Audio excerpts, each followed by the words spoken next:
हिंदू जागरण मंच पक्षर श्रद्धांजलि सभा अनुष्ठित जाजपुर राम मंदिर ठारे एही श्रद्धांजलि सभा अनुष्ठित होईछि।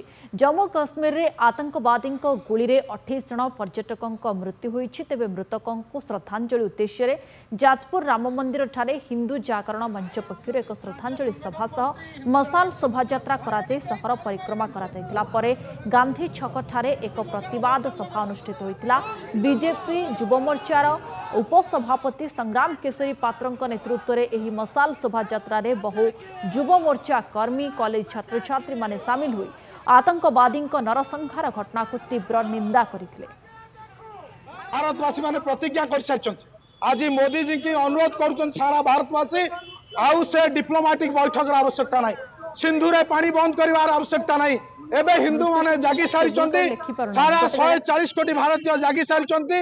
एटा निश्चित भाव में पाकिस्तान विरुद्ध रे शेष युद्ध शेष लड़ाई हम जे पर्यंत पाकिस्तान विश्व मानचित्र न हटिचे भारतवासी शांति शोई पारे ना।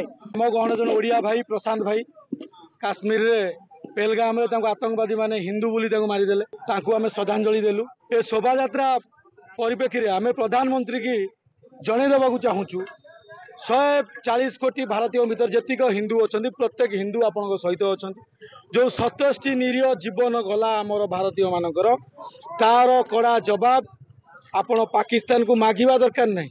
आम पाखे पाकिस्तान तो उन्नत धरण अस्त्र शस्त्र अच्छी जवान माने भी अच्छा आम बुलेट जवाब बम रे दबाकू आम भारतीय माने दाबी करछु।